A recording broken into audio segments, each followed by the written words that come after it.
Mesdames, Messieurs, bonjour à toutes et à tous, bienvenue au journal. La campagne électorale bat son plein et les candidats sont obligés de tenir compte des préoccupations des populations.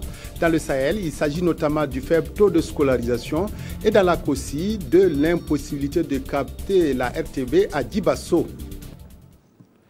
L'autorité de régulation des communications électroniques et des postes, ASERP, a un nouveau président, Charles Milogo, a prêté serment hier et prend les commandes de cette institution qu'a dirigée pendant 6 ans Mathurin Bako.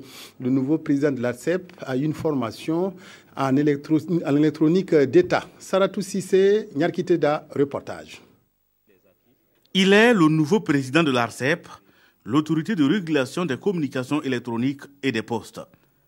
Avant d'entrer en fonction, Charles Milogo prête serment en compagnie des nouveaux conseillers Soumaïla Ouedraogo.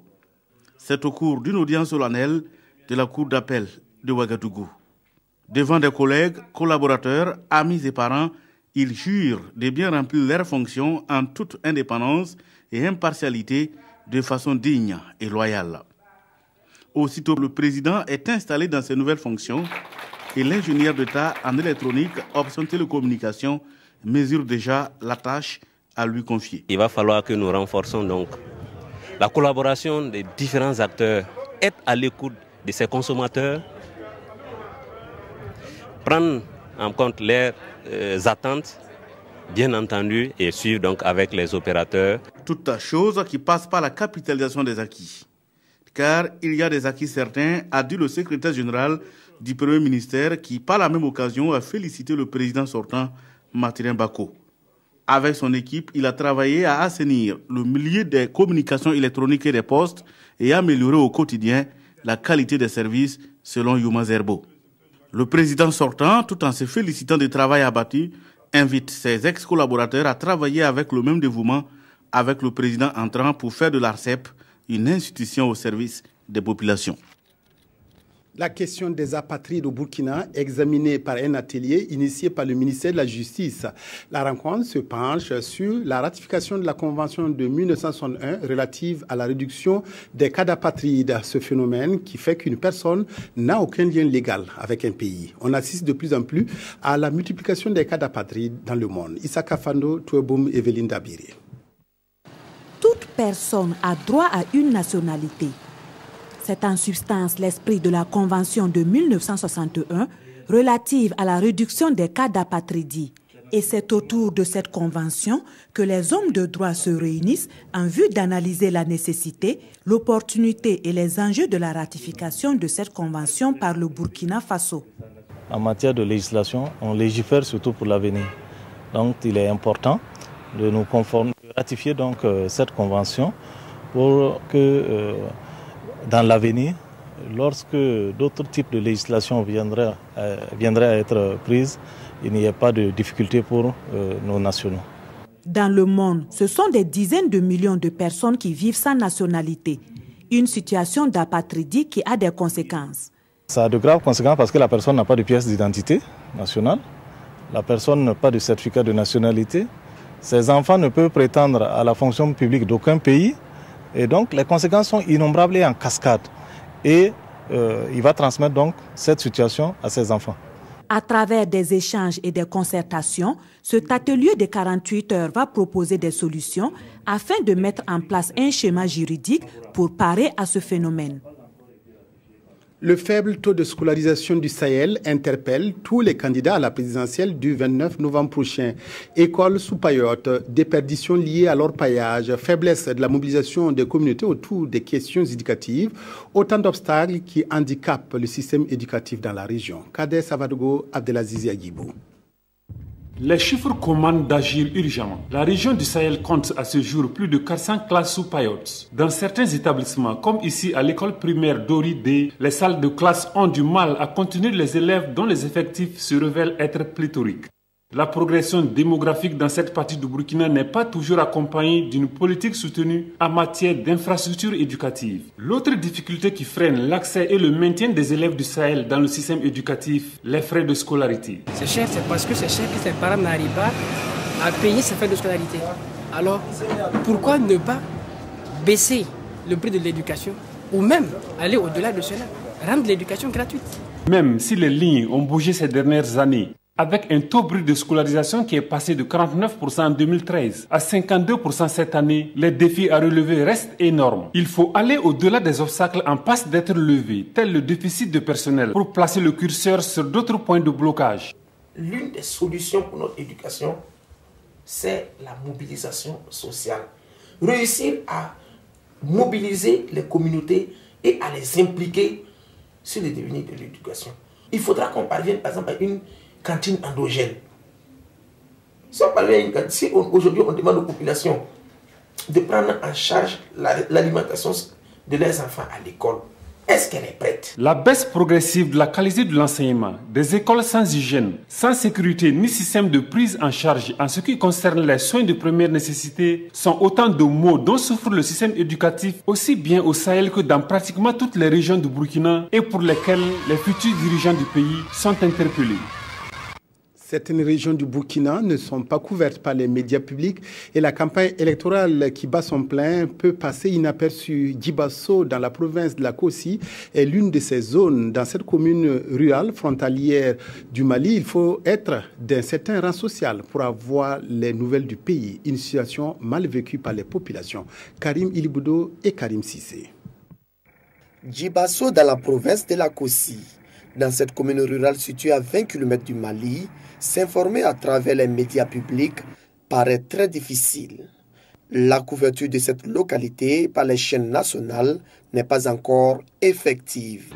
L'information, elle nous parvient un peu difficilement, parce que bon, nous n'avons pas de radio, la télé, elle est difficile à avoir.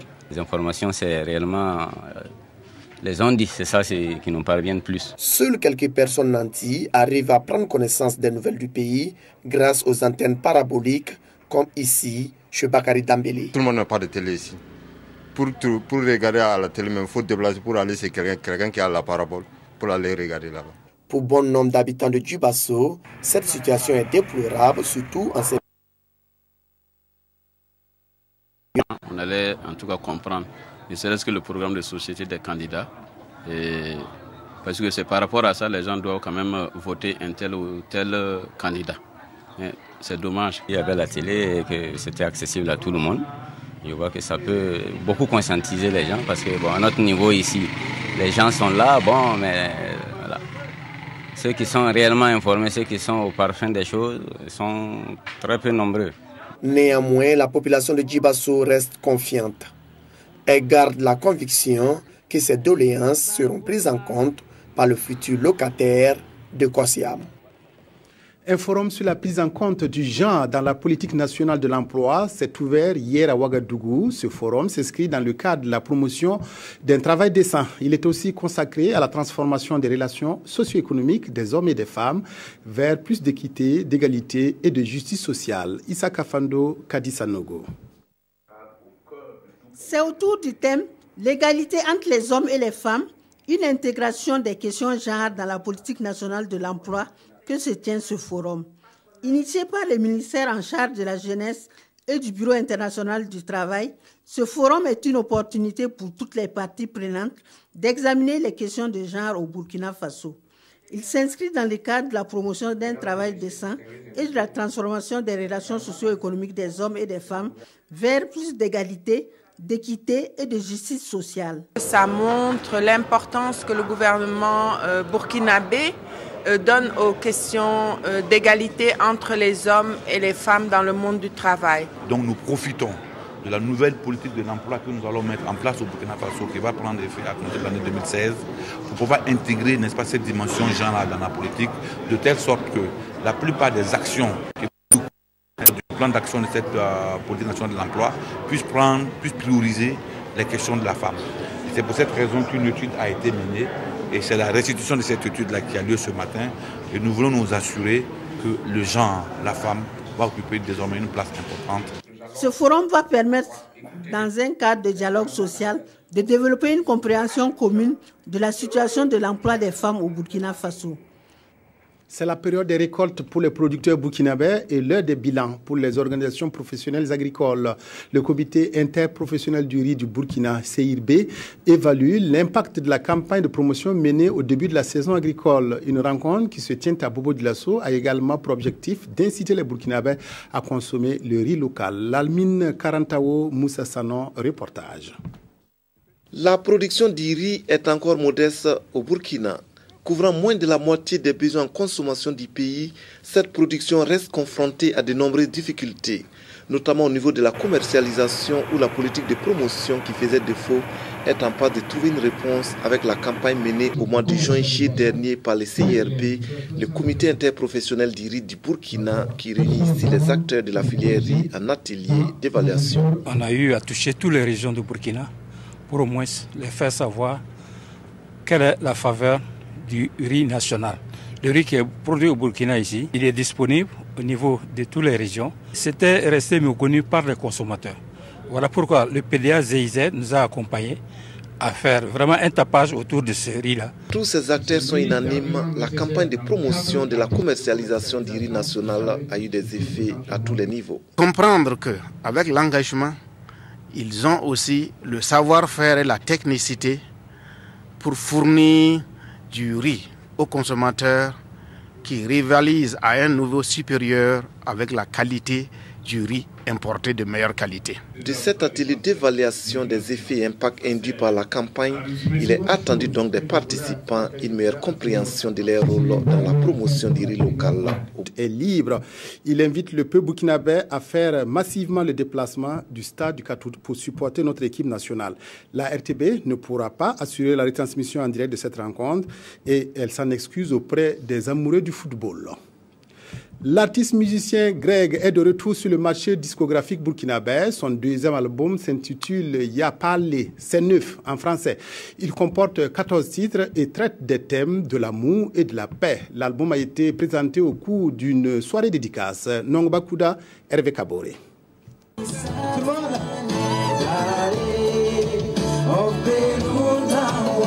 Ya Parlé, c'est-à-dire c'est nouveau, est le titre du nouvel album de Greg. Après le succès de La Fila Boum Fan sorti en 2012, l'artiste revient sur le marché discographique avec cet opus de 14 titres. L'album est présenté ici à la presse à cette soirée dédicace à l'allure d'un concert. Je suis bien sonnée, je suis sonnée positivement parce qu'il nous a fait voyager tout à l'heure. On est très contents et une bonne surprise qu'on a eue ce soir d'avoir écouté le deuxième album. C'est vrai qu'il est resté dans le même registre, mais c'est quoi l'amour? C'est la chose la plus importante dans la vie. À travers Ya Parlé, Greg veut transmettre le message de paix et d'un Burkina nouveau après tout ce que le pays a traversé. Ya Parlé tout simplement parce que le Burkina a traversé des péripéties. Voilà. Donc on a traversé ces péripéties et Dieu a tendu sa main, on a évité le pire. Donc moi je considère que c'est un nouveau Burkina qui prend son envol. Donc il y a Burkina Parlé, Ya Parlé.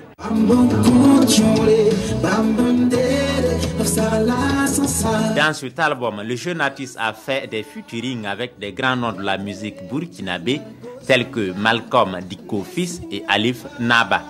Le numéro 00 de Ya Parlé vendu aux gens chers à cette soirée a coûté 1 million de francs CFA.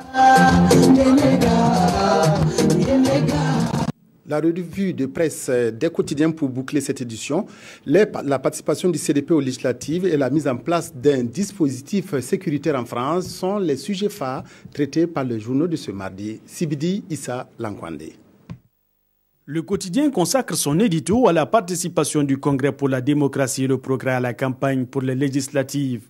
Le journal constate que l'ex-parti majoritaire et ses alliés d'hier ont jeté leur va-tout dans la campagne avec affiches et meetings, mettant ainsi un terme aux supputations, évoquant l'impossibilité pour ce parti de mener des activités publiques après ces turpitudes qui ont conduit à l'insurrection et au putsch manqué. Malgré ce passif, le CDP bat bien campagne et tout se passe bien. C'est cela aussi l'inclusion, note le quotidien.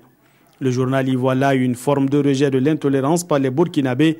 La preuve, poursuit le journal, la possibilité est offerte au CDP et à l'ADF-RDA de battre campagne sans encombre et sans rencontrer l'hostilité des populations. Mais en attendant, conclut le quotidien, rien que la possibilité pour le CDP et compagnie de battre campagne en toute quiétude est déjà une marque de grandeur du peuple burkinabé. Attentat de Paris, Hollande dégaine la grande artillerie à Versailles, titre aujourd'hui au Faso. Le journal revient sur les mesures prises par l'Hexagone pour contrer Daesh et le terrorisme. Et ces mesures se résument en deux types d'arsenaux, les armes à feu et celles législatives, écrit le journal. La France en riposte déverse un déluge de bombes sur Raqqa, le fief de l'État islamique, et ne compte pas s'arrêter et déploiera des armes juridiques allant jusqu'à modifier sa constitution. Une inflexion voulue par les partis de l'opposition à laquelle Hollande a cédé, note aujourd'hui au Faso. Ce qui fait dire à l'observateur Palga que la France marque un coup de barre sécuritaire à droite. Flamby s'en va en guerre, écrit l'Obs. Jugé mollasson, indécis, le président Hollande semble s'être découvert une poigne depuis les attentats du 13 novembre. Voilà, c'est tout pour le journal. Merci de votre aimable attention à la RTB.